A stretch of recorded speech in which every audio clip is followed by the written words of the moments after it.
빛골 전기학원 이하나 강사입니다. 이번에 4회차 시험이 어제부터 시작이 됐는데요. 어제 저희가 보건 문제를 하면서 나눴던 의견 중에 하나가 난이도가 생각보다 쉽게 나왔다. 그래서 지금이라도 하시면 늦지 않으실 것 같습니다. 기출문제 연습하시고 가시면 충분히 합격하실 수 있을 거라고 생각이 들고요. 연습 많이 하시고 오답 정리 꼭 하시고 가시길 부탁드리도록 하겠습니다. 자, 그러면 1번 문제부터 보도록 하겠습니다. 자, 1번 보시면 기전력이 V0V이고요. 내부 저항이 R옴인 전지 N개를 병렬 연결했대요. 자, 그때 R옴의 저항을 연결을 했는데 그 R옴의 저항에 걸리는 단자 전압이 얼마냐라고 물어보는 문제입니다. 자, 그럼 우리가 여기서 알아야 될게요. 첫 번째, 전지를 병렬 접속했을 때의 특징을 알고 계셔야 해요. 자, 첫 번째, 전지를 N개의 병렬 접속을 하게 되면은요, 기전력이죠. 그 전지 전체 기전력은 N개를 걸었다고 하지만 N개만큼 증가하는 게 아니다. 한계값으로 일정하다라는 거고요. 두 번째, 전지의 내부 저항. 우리가 보통 스몰 r로 표현을 하죠. 내부 저항은 개수만큼 감소한다. 이렇게 보셔야 되고요. 세 번째, 용량이요. 용량은 개수만큼 증가합니다. 이 세 가지 특징에서 우리 문제에 해당하는 건 바로 이거죠. 아무리 N개를 병렬 접속시켰다 하더라도 기전력은 늘 몇 볼트다? V0V다. 이렇게 가는 거죠. 그럼 그림을 한번 그려볼게요. 우리가 이런 전지 N개인데 저는 두 개만 그려볼게요. 두 개를 병렬로 접속을 한 후 이렇게 외부 저항을 달았다라고 한번 표현을 해보면은요, 얘네 아무리 몇 개를 이렇게 병렬로 달아도 이건 항상 기전력 몇 볼트? V0V. 자, 그리고 병렬 회로의 특징은 뭐예요? 항상 부하에 걸리는 전압은 이 전체 전압과 같다. 그러니까 결국에 이 회로에 걸리는 전압은요, 다 V0로 동일합니다. 그래서 이제 문제 풀어볼까요? 이 R옴에 걸리는 이 단자 전압은 몇 볼트다? 바로 V0V다 라는 사실이죠. 그래서 정답은 3번이 되겠습니다. 자, 2번 문제는 무조건 맞춰야 되는 문제예요. 이거는 지금 당장 암기해도 바로 풀 수 있는 문제이기 때문에요. 자, 몇 가지 정리해 볼게요. 자, 콘덴서 종류 중에요, 이게 핵심 포인트예요. 극성을 가지고 있어죠. 그래서 극성을 가지고 있는 콘덴서의 종류는 두 가지가 있습니다. 전해 콘덴서, 탄탈 콘덴서죠. 그래서 그 극성을 가지고 있다 그러면 둘 중에 하나 골라주시면 돼요. 그래서 정답은 1번이고요. 또 한 번 갈게요. 바리콘 콘덴서는요, 용량 변화가 가능합니다. 이렇게요. 자, 세라믹 콘덴서 같은 경우에는 가성비가 굉장히 좋아요. 이게 무슨 뜻이냐? 가격은 싸고 성능은 우수하다. 이 말이 들어있으면 그거는 세라믹 콘덴서예요. 그래서 이 세 가지. 그리고 마일러 콘덴서다, 마이카 콘덴서다, 이게 보기에 나오면 이건 절대 정답이 아니다. 여기까지요. 그래서 정리해 두시면 바로 맞을 수 있겠죠? 그래서 이거는 무조건 먹어야 되는 문제입니다. 자, 다음 문제로 넘어가 보도록 하겠습니다. 이건 그림을 한번 그려보면서 볼게요. 12옴의 저항과 리액턴스의 직렬 회로래요.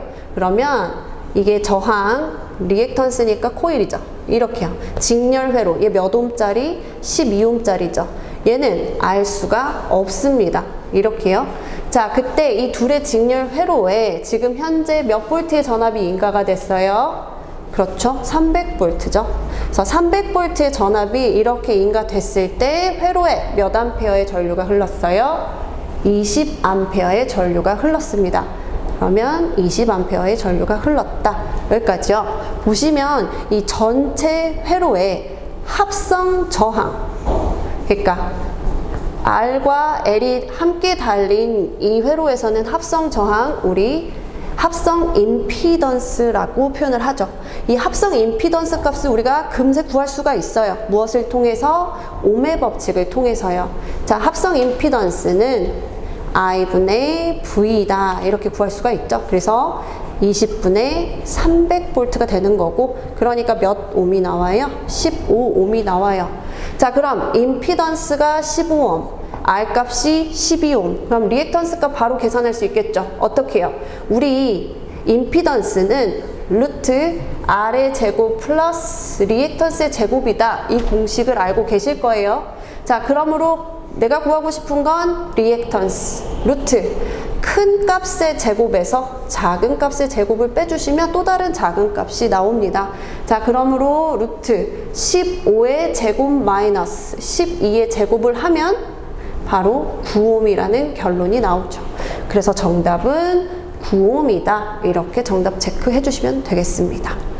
또 다음 문제 보도록 할게요. 자, 4번 문제도 바로 맞추셔야 되는 문제예요. 오늘 보면 바로 알 수 있는 문제고요. 자, 전기력선에 대한 설명으로 옳은 게 뭐다? 이런 걸 물어보는 건데, 전기력선이 뭐냐? 자, 우리가 양전하가 있고 음전하가 있어요. 우리 눈에 보이진 않지만 이 전하에서는요, 무수히 많은 전기력선이 이렇게 뿜어져 나오고 있습니다. 라고 생각을 하시면 돼요. 이게 바로 전기력선이다. 자, 그럼 얘네 성격을 하나씩 체크를 해볼게요. 자, 1번. 전기력선은 양전하에서 나와 음전하로 끝난다. 맞죠? 우리 전류도 플러스에서 마이너스로 흐른다라고 하잖아요. 맞고요. 자, 두 번째. 전기력선은 서로 교차하지 않는다. 맞습니다. 교차한다는 건 서로 이렇게 교차한다는 뜻인데 지금 얘네들은 다 플러스로 성격이 같습니다. 그렇기 때문에 극성이 같기 때문에 밀어내겠죠. 그래서 이걸 다른 말로 하면 반발한다 라고도 표현할 수 있습니다.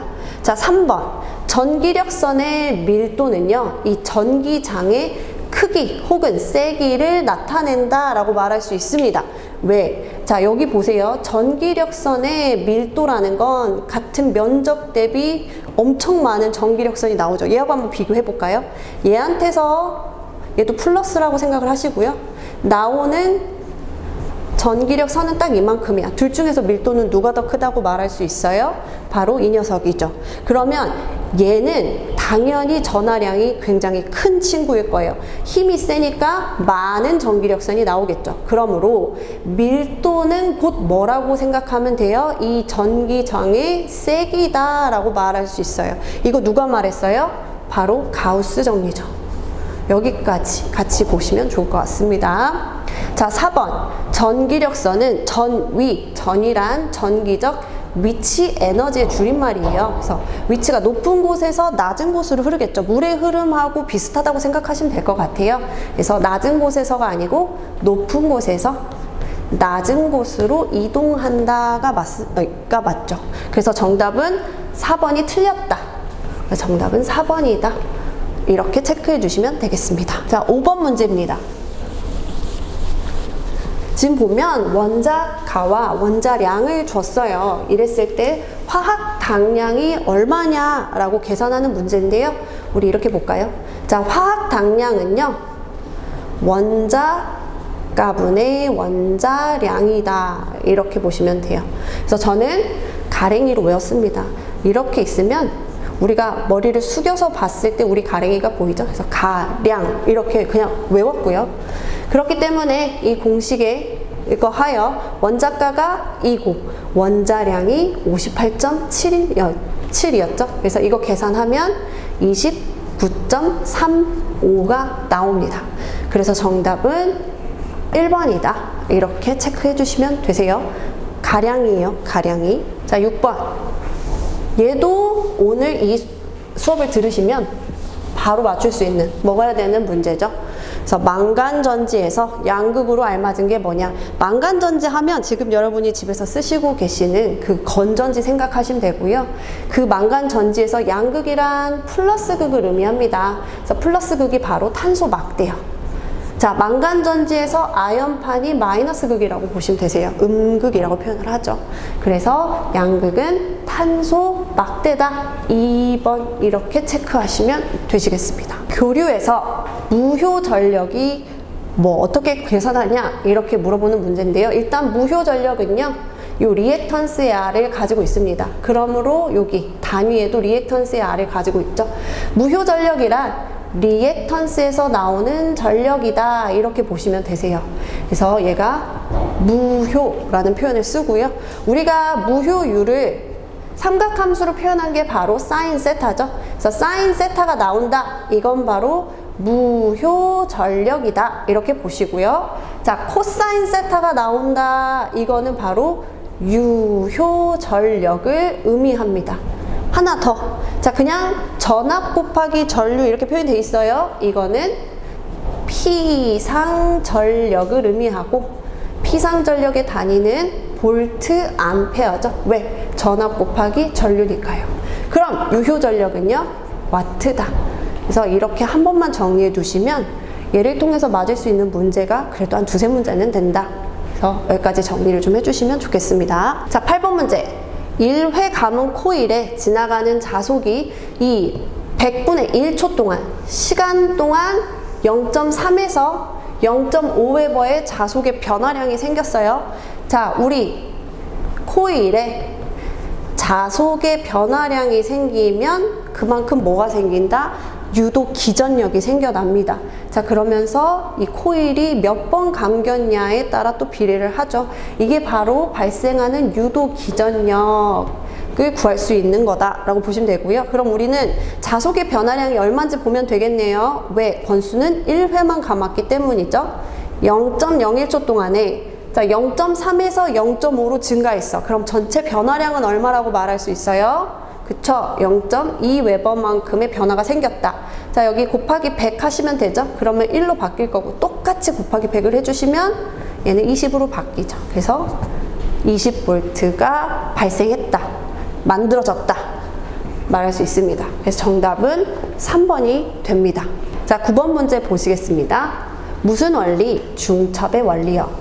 자, 중첩의 원리란 이 전류를 흘려주게 하는 힘이죠. 그러니까 전압이 될 수도 있고 전류원이 될 수도 있고, 그런 힘이 이제 한 회로에 동시에 존재를 할 때 우리가 그 회로를 어떻게 계산하느냐, 해석하느냐, 이걸 중첩의 원리에 따라 회로를 해석한다라고 하는데요. 그럼 그때 해석할 때 전압원은 어떻게 하고 전류원은 어떻게 해석 계산을 해야 되는가를 물어보는 문제입니다. 자, 전압원은요, 단락을 시켜야 되고요. 전류원은 개방을 시킵니다. 도대체 이게 무슨 말인가요? 예를 들면, 자, 이런 회로가 있다고 보자고요.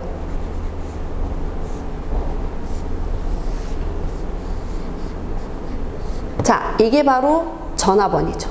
이게 바로 전류원이라고 보시면 돼요. 자, 전류가 이 방향으로 흐른대요. 자, 이렇게 두 개 동시에 존재를 할 때 지금 이 회로에 흐르는 전체 전류가 얼마냐를 계산하고 싶은 거죠. 자, 그렇다라고 하면 두 개를 동시에 놓고 계산할 수가 없으니까, 자, 1번. 이 전압원 같은 경우는요, 단락시킨다. 이런 형태를 말하는 거죠. 이렇게 해서 전류원에 의해서 지나가는 이 전류를 계산을 해주시면 돼요. 자, 이번에는 전압원은 그대로 두고, 전류원은 개방시킨다. 바로 이렇게요. 개회로를 시킨다는 거겠죠. 그러면 이 전압원에 의해서 전류는 이렇게 흐를 거란 말이에요. 그쵸? 이 전류만 또 계산해서 앞전 전류와 지금 이 전압원에 의한 전류를 더해주면 전체 전류가 될 수 있겠죠. 그래서 이렇게 계산한다는 거예요. 그래서 전압원은 단락, 전류원은 개방시킨다 라고 생각을 해주시면 되겠죠. 그래서 이것만 우리 기능사 필기에서는 좀 외워주시면 될 것 같습니다. 네, 10번 문제 보시겠습니다. 최대 전류가 10A인 교류의 평균 전류는 몇 A냐? 자, 이거 뭐 물어보는 거예요? 바로 평균값을 어떻게 계산하는가를 물어보는 문제입니다. 자, 평균값은요, 우리가 말하는 이 최대값의 몇 분의 몇? 파이분의 2배죠.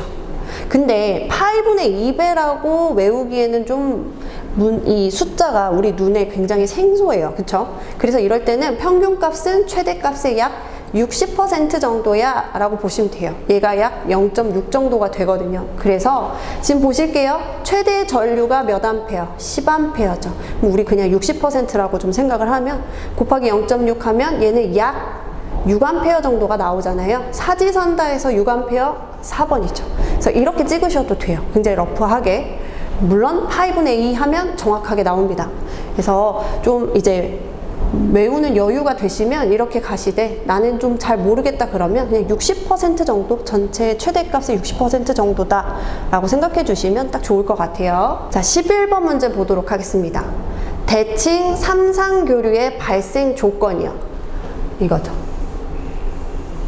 자, 대칭 삼상교류의 발생 조건 1번 기전력의 크기가 같아야 돼요. 크기가 같아야 되고, 두 번째 주파수가 같아야 됩니다.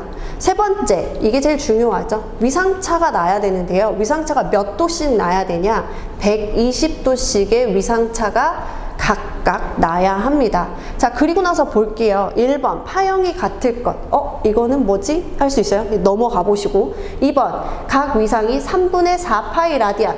자, 라디안 각 우리 한번 해결해 보도록 하겠습니다. 라디안, 파이 라디안 각은 180도라고 환산할 수가 있죠. 그러면 지금 180도 곱하기 4 나누기 3을 해보시면 240도라는 결론이 나와요. 근데 우리 방금 뭐라 그랬어요? 120도씩의 위상차가 나야 된다 그랬죠. 240이 아니죠. 완벽하게 아니죠. 그래서 정답은 2번, 3번 기전력의 크기가 같아야 되고요. 4번 주파수가 같아야 되고요. 자, 기전력의 크기가 같고 주파수가 같고, 자, 파형은 대칭 삼상교류란 우리 정연파를 말하죠. 사인파 교류죠.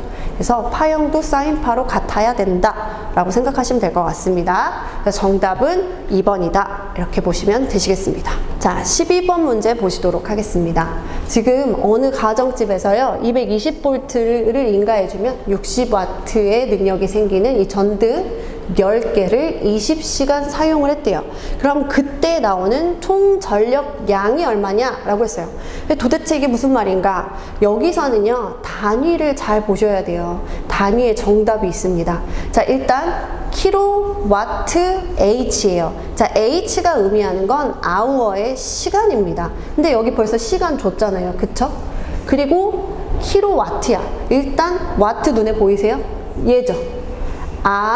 와트랑 시간을 곱하면 되는구나 라고 대략적으로 나오셔야 돼요. 자, 그럼 곱해볼까요? 60W를 20시간 쓸 건데 이 전등 몇 개요? 10개요. 그럼 곱하기 10개 이렇게 나오겠죠. 그럼 얼마예요? 12000 와트 아워다 라고 말할 수 있습니다. 자, 킬로가 의미하는 건 뭐냐면요, 1000을 의미해요. 1000이 킬로예요. 그래서 보시면 12000이죠. 얘를 뭘로 바꿔주면 돼요? 그냥 킬로로 바꿔주시면 돼요. 그래서 정답은 12kWh 라고 말할 수 있습니다. 자, 13번 문제 보실게요. 보시면 얘도 오늘 바로 암기할 수 있는 문제입니다. 유전율의 단위로 알맞은 것은, 일단 유전율이랑 얼마나 플러스가 마이너스를 끌어당기고 마이너스가 플러스를 끌어당기는 정전 유도, 정도, 그러니까 얼마나 잘 끌어당기는지 정도를 수치화시킨 걸 유전율이라고 생각하시면 되세요. 그러면 이 유전율을 어떤 단위로 표현을 할 것인가? 정답은 1번이에요. 이걸 페럿 퍼 미터 이렇게 보시면 돼요. 그래서 FM이다 라고 저는 수업 시간에 그냥 FM 이렇게 외우게끔 하고 있거든요. 그래서 페럿 퍼 미터다 라고 보시면 되고요. 더 볼게요. 이 HM은요 헨리 퍼 미터라고 읽고 얘는 투자율의 단위가 됩니다. 투자율은 자속 투과를 얼마나 잘하는지 정도를 수치화시킨 거다 라고 보시면 되고요. 자, 3번 볼트 퍼 미터다. 이거는요 전기장의 세기, 전기장의 크기에 대한 단위다 라고 보시면 되겠어요. 자, 마지막 4번 암페어 턴스 퍼 미터입니다. 이거는 자기장이요. 자기장의 세기, 자기장의 크기의 단위다 라고 보시면 되겠습니다. 그래서 정리를 한번 해주시고요. 유전율의 단위는 페럿 퍼 미터다. 여기에 아주 추가적으로 이거 하나만 더요. 자, 우리가 항상 기준이 되는 값이 공기중이에요. 우리 지금 어디에 있어요? 공기중에 우리 서 있잖아요. 그쵸? 그래서 공기중의 값을 우리는 기준으로 볼 거고요. 그럼 공기중의 유전율, 공기중의 투자율, 요걸 한번 보실게요. 공기중의 유전율 값은요 8.855 곱하기 10의 마이너스 12승 페러퍼미터입니다. 이거 물어보는 문제 있어요. 자, 또 공기 중의 투자율은요. 4 파이 곱하기 10의 마이너스 7승 헨리 퍼 미터입니다. 그래서 여기까지만 한 번 더 봐주시면 네, 될 것 같아요. 그래서 관련 문제는 맞으실 수 있을 겁니다. 자, 14번 문제 보시도록 할게요. 14번 문제는 콘덴서의 정전 용량을 크게 하는 방법으로 옳지 않은 것. 자, 일단 정전 용량이 무엇이냐. 자, 정전 용량은요. 전하 축적을 시킬 수 있는 용량을 말해요. 자, 콘덴서라는 녀석은요. 자, 이렇게 이걸 극판이라고 하고요. 이렇게. 자, 극판이 이렇게 놓여 있어서요. 여기에 전하를 이렇게 축적하는 기기라고 보시면 될 것 같아요. 그러니까 이 얼만큼 축적을 할 수 있냐, 그 용량이 바로 정전 용량이라고 말하는 거죠. 그럼 이 용량을 크게 하는 방법으로 옳지 않은 게 뭐냐를 물어보는 거죠.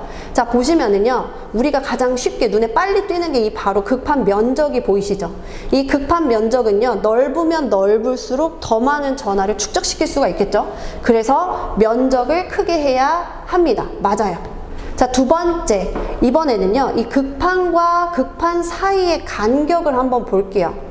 이 극판 사이의 간격, 이게 멀리 있으면 있을수록 끌어당겨지는 힘이, 그러니까 다시 말해서 얘네가 멀리 있으면요, 지네들끼리 끌어당기는 힘이 있어야 잘 잡아놔질 수 있을 텐데 멀면 멀수록 그 힘이 멀어집니다.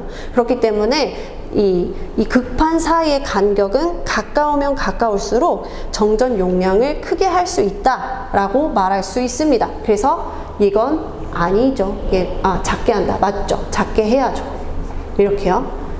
자, 유전율이라는 말이 나오는데 이 극판과 극판 사이에는요, 여기에 유전체라는 걸 집어넣습니다. 왜? 각각의 극판에요, 서로 다른 극성의 전하를 이렇게 잡아두고 있어야 돼요. 이 유전체가 하는 역할이요, 여기에서도 극성을 가지고 있어서 마이너스가 플러스를 정전 유도시키고 플러스가 마이너스를 정전 유도시키고 이렇게 되는 거거든요. 그래서 각각의 플러스 전하가 이 극판에, 마이너스 전하가 극판에 이렇게 축적이 될 수 있는 거예요. 그러면 이 유전체의 유전율을 봐야죠. 유전율이 아까 뭐라고 했어요? 얼마나 잘 끌어당기는지 정도라고 했잖아요. 그러면 얘네들이 잘 끌어당기면 당길수록 전하가 축적이 잘 되겠죠. 그래서 유전율은 크면 클수록 좋다라고 보시면 돼요. 그래서 극판 사이에 유전율이 큰 유전체를 삽입한다. 근데 비유전율이라는 건 뭔가요? 비유전율은요, 유전율을 우리가 계산을 할 때 아까 기준이 되는 공기 중의 유전율하고요, 이 비유전율 값을 곱하면 유전율 값이 나옵니다. 그러니까 이 비유전율 값이 클수록 유전율이 크다는 말이 되겠죠. 그래서 얘도 크면 클수록 좋은 거다. 잘 끌어당길 수 있다. 이 정전 용량이 커진다. 보시면 되겠어요. 자, 2번. 이제 보이시죠? 극판 사이에 유전율이 큰 유전체를 삽입한다. 이게 맞죠.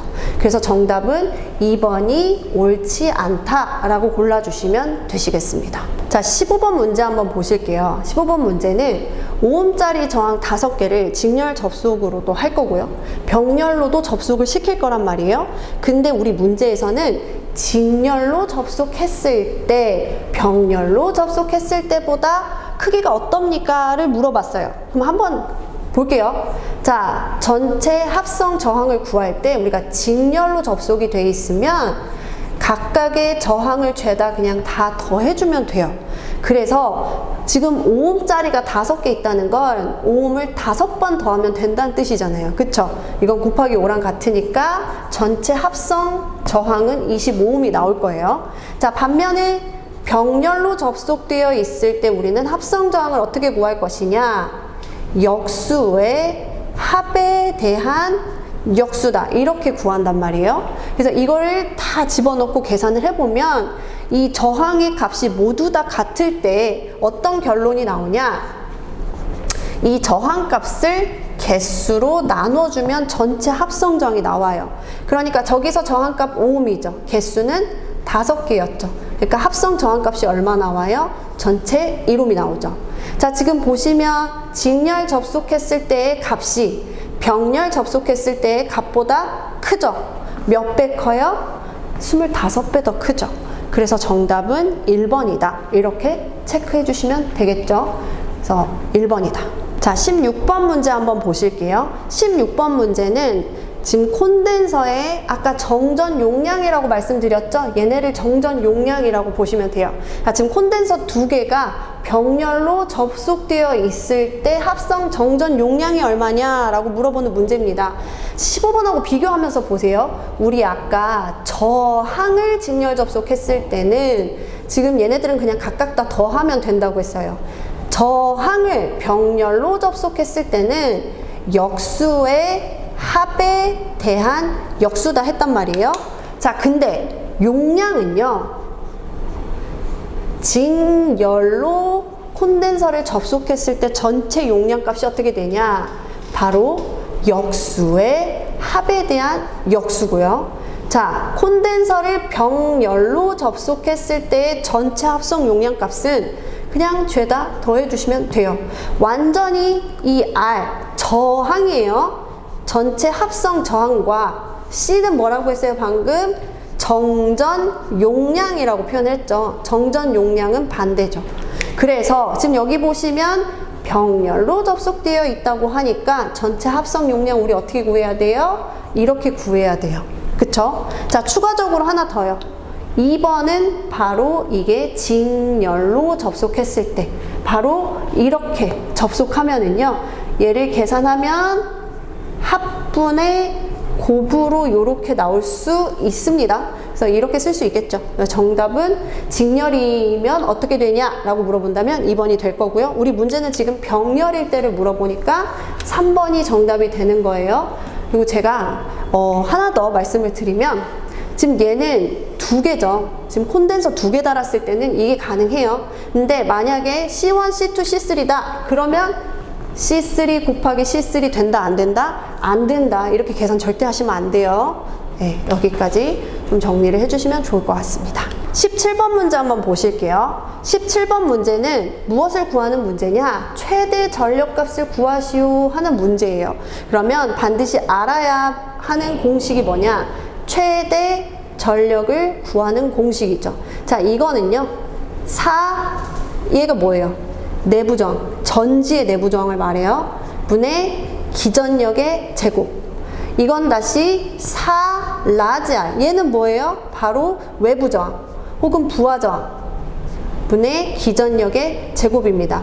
어떻게 이게 같을 수가 있냐? 최대 전력 전달 조건은요, 바로 이 전지의 내부 저항과 밖에 달리는 외부 저항이 같을 때 최대 전력을 전달할 수 있습니다. 그래서 여기에 의거해서 우리가 한번 공식을 대입해 볼게요. 공식에 대입을 해보면, 자, 내부 저항 값을 줬으니까 여기가 5ohm이 될 거고요. 기전력이 50V죠. 제곱하면 125W 2번이 나올 거예요. 그래서 정답은 2번이다 해주시면 되겠습니다. 자, 18번 문제 보실게요.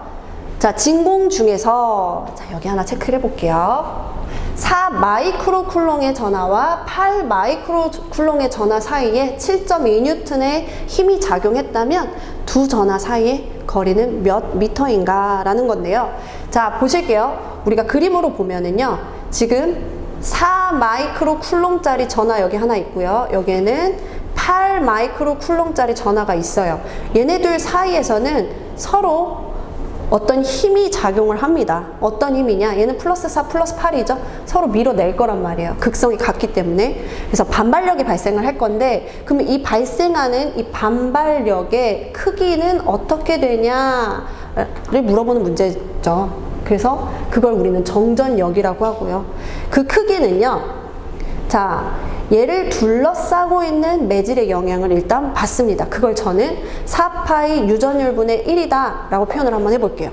그러면서 이 두 전하가 지금 얼만큼 떨어져 있는지 그 거리가 있을 거 아니에요? 그 거리에 제곱의 반비례를 하고요. 이게 무슨 뜻이에요? 멀면 멀수록 그 힘이 약해지더라 라는 말을 하는 거예요. 그리고 또 하나 더요. 이 두 전하 각각의 전하량의 곱에 비례하더라 라는 거죠. 그래서 이만큼의 힘을 서로에게 미치고 있는다라는 거고요. 지금 제가 진공의 동그라미를 쳤어요. 진공, 공기랑 같다 생각하시고요. 지금 요게 바로 유전율이죠. 그래서 이거를 공기 중에 유전율 값을 딱 넣게 되면 이 전체 매질값이 얼마로 바뀌냐? 9 곱하기 10의 9승이라는 상수를 나타나게 됩니다. 그래서 이걸 다시 써볼게요.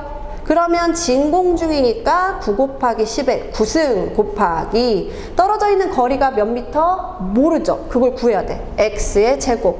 그리고 각각의 전하량이 8, 마이크로는 10의 마이너스 6승을 의미해요. 곱하기 4, 동일하게 마이크로니까 10의 마이너스 6승. 이렇게 계산한 값이 얼마가 나와야 돼요? 7.2 뉴턴이 나와야 돼요. 그래서 이거 계산하시면 되죠. 이거 어떻게 계산해요? x제곱과 7.2를 서로 바꿔주면 7.2 x의 제곱 이렇게 계산하시면 되고요. 제곱을 또 풀어줘야 되니까 제곱근을 씌워주면 되겠죠. 그래서 이거 계산하면 정답은 2번 0.2m다 라는 결론이 나올 겁니다. 그래서 정답은 2번이다 라고 보시면 되시겠어요. 자, 19번 문제 보실게요. 자, 1A의 전류가 코일에 흘러 축적된 에너지가 2줄일 때 코일의 인덕턴스 값이 얼마냐 라고 물어보는 문제입니다. 자, 코일에요. 이렇게 전류가 흘러 들어가잖아요. 이 코일에 에너지가 축적이 된대요. 그거를 우리가 어떻게 얼만큼의 에너지가 축적이 되냐 계산을 할 수가 있는데 어떻게 계산할 수 있냐면 2분의 1 인덕턴스 곱하기 전류의 제곱으로 구할 수가 있습니다. 그래서 얘는 에너지 줄이라고 표현하면 되겠죠? 그래서 이렇게 돼요. 근데 지금 전류가 몇 암페어 흘렀어요? 여기가 1암페어가 흘렀을 때 인덕턴스 값을 구하라는 거죠. 모른다는 뜻이에요. 몇 줄의 에너지가 나왔어요? 축적이 됐어요? 2줄의 에너지가 축적이 됐어요. 자, 그럼 L 값이 얼마가 나와야 돼요? 인덕턴스는 4헨리여야 합니다. 그래야 2줄이 나오죠. 그래서 정답은 2번이다 이렇게 정리할 수 있고요. 우리가 축적되는 에너지를 계산하는 문제도 꽤 잘 나오는 문제 중에 하나입니다. 그래서 정리를 좀 다시 한번 해볼게요. 방금 우리 코일에 축적되는 에너지를 봤어요. 다시 한번 공식 정리. 축적되는 에너지는 2분의 1 인덕턴스와 전류의 제곱의 곱에 비례한다. 이렇게 말할 수 있겠죠? 자, 이것만 있는 거 아니고요. 하나 더요. 콘덴서도 축적이 되죠. 왜? 콘덴서는 전하를 축적시키잖아요. 그럼 축적될 때 에너지가 생겨요. 그 축적되는 정전 에너지는요. 2분의 1 전하량과 전압의 곱만큼 나오고요. 이것은 다시 쓰면 2분의 1 CV의 제곱이다. 이게 뭐였어요? 아까 콘덴서의 용량 값이었죠. 그래서 인가해주는 전압의 제곱 곱하기 용량 거기에다가 2분의 1을 곱해주면 에너지가 나온다. 그래서 잘 모르겠으면 그냥 이거 두 개 봐봐요. 2분의 1 땡땡의 제곱이죠. 그냥 다 죄다 집어 넣어보세요. 계산기 있잖아요. 그래서 제곱을 눌러서 다 눌러보는 거야. 그래서 사지선다에 정답이 있으면 그거 찍으시면 돼요. 그래서 우리가 축적되는 에너지 공식까지 한번 정리를 해보도록 하겠습니다. 자, 20번 문제 보도록 하겠습니다. 자, 반지름이 10cm고요. 건수를 100회 감은 원형 코일에 15A의 전류를 흘려주게 되면 이 코일 중심에서 생겨나는 자장의 세기가 얼마냐를 물어보는 문제입니다. 이것도 한번 그림으로 그려볼게요. 자, 이렇게요. 원형 코일이니까 뱀이 또아리를 뜨듯 이렇게 코일을 감았을 거란 말이죠. 그러면 전류가 흐른대요. 이쪽 방향이라고 한번 해볼까요? 전류가 이 방향으로 몇 암페어? 15암페어의 전류가 흘러요. 자, 그러면 전류에 의한 자장의 방향, 바로 앙페르의 오른나사 법칙이죠. 전류, 코일이니까 내 손가락이 전류 방향이에요. 그러면 지금 이렇게 튀어져 나오는 자속이 발생을 하는 거죠. 그래서 코일 중심에서 나오는 이 자장의 세기, H는 우리 공식이 어떻게 돼요? R이죠. 여기서 말하는 R은요, 이 원형 코일의 반지름을 말합니다. 그래서 R 분의 N 권수 곱하기 전류다라는 거죠. 자, 그러면 대입해서 한번 해볼까요? 자, 반지름이 얼마짜리였어요? 10cm.